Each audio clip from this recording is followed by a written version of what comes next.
Rice কুকারে ভাত বসিয়ে দিয়েছি, ভাতের সাথে কিন্তু ডিম দিয়েছিলাম।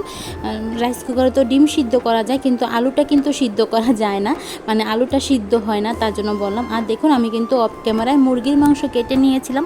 আপনাদের ভাইয়া বাজার থেকে মুরগি কিনে নিয়ে আসছিল, তাই মুরগির মাংসটা কেটে নিয়েছি। আজকে মুরগির মাংস ভুনা করে রান্না করব। বেশিরভাগই আমরা আলু দিয়ে মুরগির মাংস রান্না করে খাই, তা নাহলে দেখা যাচ্ছে মানে আলু দিয়েই খাওয়া হয় আমাদের। আজকে কিন্তু আমরা মুরগির মাংস ভুনা করে রান্না করতে। আসসালামু আলাইকুম everyone, welcome to back to my channel. দূরে কাছে যে যেখান থেকে আমার ভিডিওটা দেখছেন, আশা করি আল্লাহর রহমতে সবাই ভালো আছেন। আলহামদুলিল্লাহ, আপনাদের দোয়া এবং ভালোবাসা আমরাও ভালো আছি। আমার অনেক প্রিয় আপুরা জিজ্ঞেস করেন আমার ছেলে ভালো আছে কিনা। হ্যাঁ, মোটামুটি ভালো আছে। এই ভালো খারাপ নিয়ে তো বাচ্চা থাকে, তার জন্য বললাম ভালো আছে।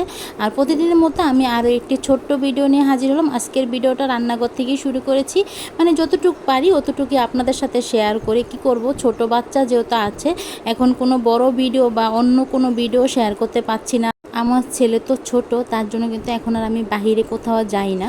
যদিও যাই, দেখা গেছে টিকা দিতে যাই, আবার টিকা দিয়ে আবার সাথে সাথে কিন্তু চলে আসি, ডাক্তারের কাছে যাই, এরকম। আমি কিন্তু কোথাও এখন আর ঘুরতেও যাইনি। মানে ছেলে যখন বড় হবে তখন হয়তো বা ওকে নিয়ে যাব, এখন তো ছোট, তার জন্য কিন্তু এখন আর বাসার থেকে কোথাও আমার বের হতে ইচ্ছে করে না। এত ছোট বাচ্চা নিয়ে বের হতে আমার ভালো লাগে না, তার জন্য বললাম। আর দেখুন আমি কিন্তু মুরগির মাংসতে মানে হলুদ তারপরে লবণ দিয়ে মেখে রাখছি। আর বইমে দেখলাম যে তেল নেই, তেলটা ভরতে হবে, তেল শেষ হয়ে গিয়েছে, তার জন্য তেল নিয়ে নিচ্ছিলাম। আর তেল নেওয়ার পরে না আমার ছেলের কাছে গিয়েছিলাম, ওকে তো আমি গাড়িতে ঘুম পাড়াই, রান্নাঘর থেকে না গাড়িটা দেখা যায়, যেহেতু ওকে মানে টলি গাড়িতে শোয়াই সামনের রুমে, তার জন্য কিন্তু সামনের রুমে তার কোনো দেয়াল নেই। আপনারা হয়তো ভিডিওতে দেখেছিলেন, যখন দেখছি যে ও পা নাড়াচাড়া করছিল, তারপরে কিন্তু আমি আমার ছেলের কাছে চলে গিয়েছিলাম, মানে চুলাটা অফ করে দিয়ে। তারপরে কিন্তু চুলা অন করা হয়নি, মানে যখন ওর কাছে গিয়েছিলাম তারপর দিকে চোখ মেলে ফেলেছিল, তারপরে আবার ঘুমিয়ে পড়েছে কিছুক্ষণ পরে। যেহেতু আপনাদের ভাইয়া বাসায় নেই, আপনাদের ভাইয়া বাড়িতে গিয়েছে ইমার্জেন্সি কাজের জন্য। আপনাদের ভাইয়া বাসায় আসছে, আসার পর আপনাদের ভাইয়া বাড়িতে কি কাজ আছে ওনাদের, তার জন্য ওই কাজ সারার জন্য আপনাদের ভাইয়া বাড়িতে গিয়েছে। আর আমি একা হাতেই রান্না করছি আর একাই ছেলেকে সামলাচ্ছি, মানে যতটুকু পারি অতটুকু আপনাদের সাথে শেয়ার করব। মানে কি করব, যেহেতু একা আছি, মানে ছেলেকেও দেখতে হবে, আমার রান্নাও করতে হবে, তার জন্য বললাম। হয়তো বা রান্নাটা করতে আমার অনেকটাই দেরি হয়ে যায়, মানে রান্নাটা করতে কিন্তু অনেকটাই দেরি হয়ে যায়, তার জন্য। আর দেখুন আমি কিন্তু রাইস কুকারে ভাতটা অফ, মানে রাইস কুকারে তো ভাতটা হয়ে গিয়েছিল, তারপরে আবার ঢাকনাটা সরিয়ে ভাতটা একটু চাড়া দিয়ে দেখছিলাম যে ভাতটা ঠিক আছে কি না। দেখছি যে না, ভাতটা ঠিক হয়ে গিয়েছে।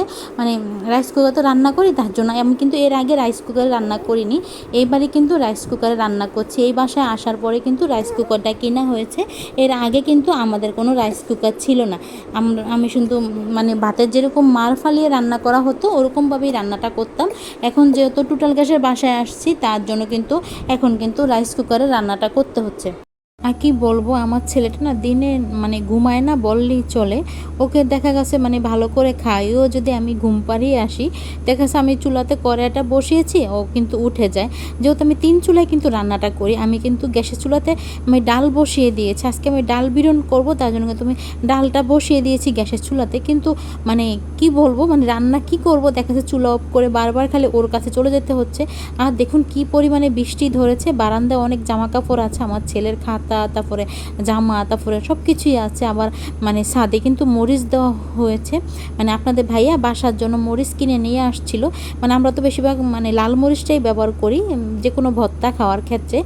কাঁচা মরিচটা দিয়ে ভর্তা তেমন একটা খেতে ভালো লাগে না, তবে যেই মরিচগুলো বাসায় আনা হয় ওই মরিচগুলো কিন্তু অতটা ঝাল থাকে না, মানে হালকা ঝাল থাকে, তার জন্য বললাম। মরিচগুলো একটু ভিজা ছিল, তার জন্য আপনাদের ভাইয়াকে বলেছিলাম রোজও দেওয়ার জন্য, যেহেতু আপনাদের ভাইয়া বাড়িতে চলে গিয়েছিল, মানে তার জন্য কিন্তু মরিচগুলো আমি তাড়াতাড়ি করে তারপরে ছাদে গিয়ে মরিচগুলো নিয়ে আসছিলাম, ক্যামেরাটা অফ করে মাঝখান দিয়ে। আর দেখুন এখন কিন্তু মুরগির মাংসটা ভেজে নেব। আর যেহেতু মুরগির মাংসটা আমি ভুনা করে রান্না করব, তার জন্য কিন্তু সাথে আমি টমেটো দেব আর বেশি করে কিন্তু পেঁয়াজ দেব, তাহলে ভুনা করে খেতে কিন্তু ভালো লাগে। মুরগির মাংস ভুনা এভাবে না খেতে ভালো লাগে। আজকে না আমাদের মানে পিরিচটা পরিষ্কার করা হয়েছে, আজকে আপনাদের ভাইয়া ডিপ পিরিচটা পরিষ্কার করে দিয়েছে। মানে অনেক দিন হয়েছে ডিপ ফ্রিজটা পরিষ্কার করা হয়নি, আজকে আপনাদের ভাইয়া ডিপ ফ্রিজটা পরিষ্কার করে দিয়েছে। আর দেখুন বক্সেতে দেখতে পাচ্ছেন কাঁঠাল ছিল, মানে কাঁঠাল রেখে দিয়েছিলাম, গরমের জন্য খেতে পাচ্ছিলাম না, তাই ভাবলাম যে যখন বৃষ্টি হবে তখন কিন্তু কাঁঠাল দিয়ে রুটি দিয়ে খেতে ভালো লাগবে।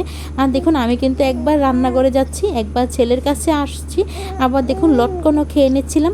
মানে একবারে যে বসে খাবো আমার কিন্তু এই সুযোগটা নেই, যে আমি যে একবারে বসে কিছু খাবো এই সুযোগটা আমার নেই, তার জন্য বললাম। আর দেখুন কি পরিমাণে আকাশটা কালো হয়ে মানে বৃষ্টি নামা শুরু হয়েছে, মানে বলার বাইরে বৃষ্টি হচ্ছে। তো বন্ধুরা আমি তো এখন ভিডিওতে বয়সটা দিচ্ছি, আমার সাথে কিন্তু আমার ছেলেও বয়সটা দিচ্ছে।